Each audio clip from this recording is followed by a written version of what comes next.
Hello guys, I hope so आप सभी अच्छे होंगे। आज अब हम प्रोजेक्ट मैनेजमेंट की थर्ड यूनिट पढ़ेंगे। तो जैसा कि मैं अपनी सारी वीडियोस में स्टार्टिंग पे बोलती हूँ कि वीडियो को स्किप मत करना, पूरी देखना, और कोई भी डाउट है तो कमेंट कर देना। इसको भी जैसे हमने अपनी फर्स्ट यूनिट को 10 मिनट में कंप्लीट किया था, इसको भी हम ट्राई करेंगे 10 मिनट में कंप्लीट करने का। तो आपकी फर्स्ट यूनिट का पहला टॉपिक है आइटरेटिव प्लानिंग। आइटरेटिव प्लानिंग क्या होती है? वर्क को रिपीट करके बार बार करना। जब आइटरेटिव मॉडल आपने पढ़ा होगा, आइटरेटिव मॉडल का मतलब क्या होता था कि अगर कोई एरर आ रही है बीच में, तो हम उस एरर को पहले रिजॉल्व करेंगे और फिर से प्रोसेस स्टार्ट करेंगे जब तक कि पूरी अच्छी तरीके से प्रोसेस कंप्लीट नहीं हो जाती। इसके स्टेप्स होते हैं इंसेप्शन, यानी कि रिक्वायरमेंट को बार बार देखना कि क्या क्या ज़रूरत है। देन एलेबोरेशन, और एलेबोरेट करके डिज़ाइनिंग करना चीज़ों की। देन कंस्ट्रक्शन के अंदर आ जाता है कोडिंग। देन डिप्लॉयमेंट, जिसमें टेस्टिंग आता है। Next topic is project organization and responsibilities. इसके अंदर आता है ऑर्गेनाइजेशन, प्रोजेक्ट और प्रोजेक्ट टीम।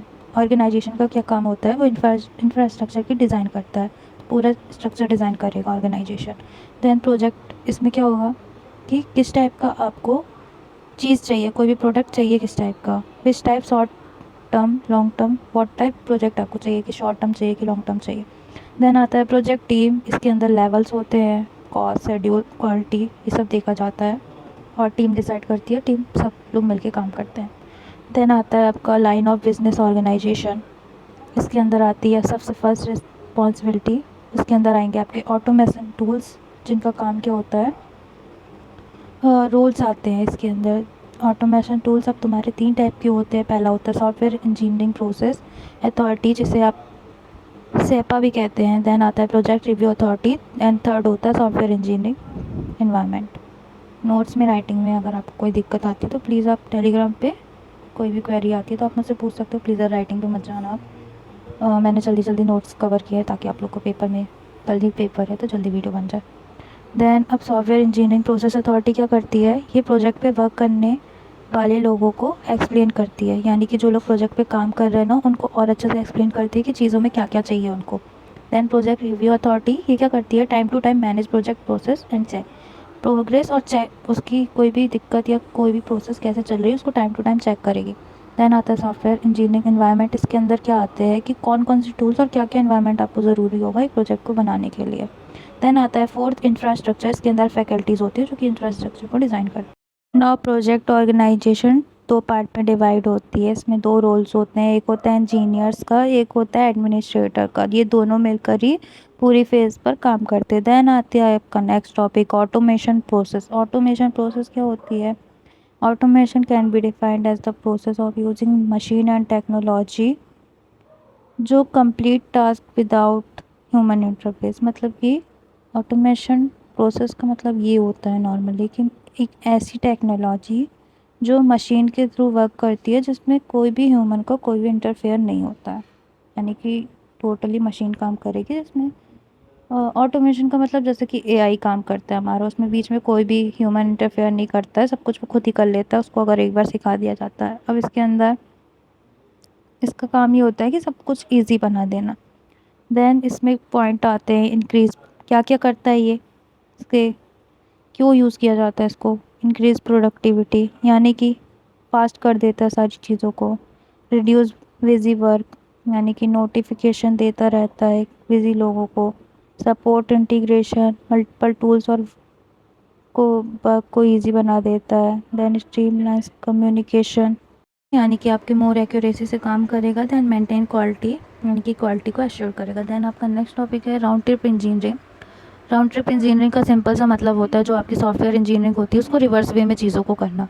इसका नॉर्मल मीनिंग यही होता है। और इसके अंदर क्या क्या होता है, जितने भी आपकी फॉरवर्ड वर्क होंगे उनको रिवर्स कर देगा ये। ऑटोमेशन यूज़ करेगा। उसके बाद प्रॉब्लम को, अगर कोई भी प्रॉब्लम आती है तो उसे रिजॉल्व कर देगा। जैसे कि हमने कोई भी प्रोडक्ट था उसको फर्स्ट स्टेप से फोर्थ स्टेप तक बनाया। अब रिवर्स इंजीनियरिंग या राउंड ट्रिप इंजीनियरिंग में क्या होगा कि वो चेक जब करेगा ना, तो वो फोर्थ स्टेप से फर्स्ट स्टेप की तरफ काम करेगा और सारी चीज़ों को रिजॉल्व कर देगा। देन आता है आपका नेक्स्ट टॉपिक MDST, यानी कि मॉडल ड्राइवन सॉफ्टवेयर डेवलपमेंट, यानी कि when you are not able to go back it in, if it change then it use. यानी कि इसका नॉर्मल इतना सा मतलब है कि अगर आप चीज़ों को गो बैक नहीं हो पा रहे, यानी कि पीछे नहीं जा पा रहे हैं, तो उसको क्या करेंगे, अपन चेंज कर देंगे और फिर यूज़ करेंगे। सेम राउंड ट्रिप इंजीनियरिंग जैसा ये भी होता है। देन नेक्स्ट टॉपिक है आपका चेंज मैनेजमेंट। चंक्स इन प्रोजेक्ट। देन इसके अंदर आता है चेंज ऑर्डर। ऑर्डर का मतलब होता है कि डॉक्यूमेंट जो चीज़ों को चेंज, मॉडिफाई या डिलीट कर सकता है, वो होता है change orders. Now the next topic is indicators. Indicators क्या होते हैं? आपकी मैट्रिक्स या ग्रुप्स होते हैं जो क्या प्रोवाइड करती है? अंडरस्टैंडिंग सॉफ्टवेयर प्रोसेस और प्रोजेक्ट के लिए। देन आपका नेक्स्ट टॉपिक है 7 कोर मैट्रिक्स। 7 कोर मैट्रिक्स में आपके दो पार्ट होते हैं, एक होता है मैनेजमेंट इंडिकेटर्स, एक होता है क्वालिटी इंडिकेटर्स। सबसे पहले हमने इंडिकेटर्स समझे। इंडिकेटर्स क्या होते हैं? फिर से मैट्रिक्स या ग्रुप जो क्या प्रोवाइड करते हैं हमको proper understanding for the software. 7 core matrix में अब दो पार्ट होते हैं। पहला मैनेजमेंट इंडिकेटर्स, इसके अंदर 3 आते हैं। एक होता है वर्क प्रोग्रेस, इसके अंदर क्या क्या होता है? आपकी प्रोग्रेस और स्मॉल चेंजेस को मैनेज करता है, ये पर्टिकुलर प्रोग्रेस को चेक करता है, टाइम पे कितना वर्क हुआ है। देन आता है बजट एंड कॉस्ट, और उसको वर्क प्रोग्रेस का काम ये भी होता है कंपैरिजन करना ओरिजिनल शेड्यूल से कि टाइम पे काम हो रहा है कि नहीं हो रहा है। देन बजट एंड कॉस्ट, इसमें क्या होगा? ओवरऑल कॉस्ट हम डिफाइन कर देंगे, कितनी कॉस्ट लग रही है, एक्चुअल कॉस्ट कितनी लग रही है, एक्सपेंडिचर कितना होगा हमारे प्लानिंग के टाइम पे, अर्न वैल्यू कितनी होगी हमारा, मतलब आउटपुट पर हमें कितना पैसा मिल जाएगा। देन आता है स्टाफिंग टीम डायनामिक्स, इसके अंदर आता है आपके कितने पर्सन्स काम कर रहे हैं। देन आता है आपका क्वालिटी इंडिकेटर्स। क्वालिटी इंडिकेटर्स के अंदर आते हैं 4 पॉइंट्स। इसका बेसिकली काम होता है क्वालिटी इंडिकेटर्स का कि ये चेक करता है प्रॉपर आपकी चीज़ें टाइम पे वर्क कर रही हैं कि नहीं कर रही हैं। इसके 4 पॉइंट होते हैं। ट्रैफिक एंड स्टेबिलिटी, पहला होता है ट्रैफिक एंड स्टेबिलिटी के अंदर आता है कि how many changes occurs in software, mean कितना चेंज हुआ है सॉफ्टवेयर को बनाने में। देन आता है ब्रेकेज एंड मॉड्यूलरिटी, इसका मतलब होता है कि सारे जो कंपोनेंट्स हैं आपके सिस्टम के वो अच्छे से वर्क कर रहे हैं कि नहीं कर रहे हैं, और अगर उनको ज़रूरत है ब्रेक करने की तो उनको आप ब्रेक कर सकते हो। देन आता है आपका रिवर्क एंड अडेप्टेबिलिटी, इसका मतलब ये होता है कि चेंज होने पे अगर ज़रूरत है तो उसको वापस रिपीट कर देना। देन आता है आपका mean time between failure and maturity, इसका मतलब ये होता है कि फेलियर के बीच में कितने टाइम लग रहा है उसको चेक करना, डिटरमाइन करना कोड वगैरह, नॉन डिटर्मिनेशन के लिए डिज़ाइनिंग को चेक करना, एरर्स चेक करना, ये सब काम होता है। देन आता है आपके life cycle expectation, next topic. इसके अंदर पॉइंट्स आते हैं कि evolving product, scrap, rewards, remarks, waste, defect, dynamic nature of iterative development, current value, current trends, ये 4 पॉइंट्स आते हैं। इनको हम डिटेल में समझेंगे।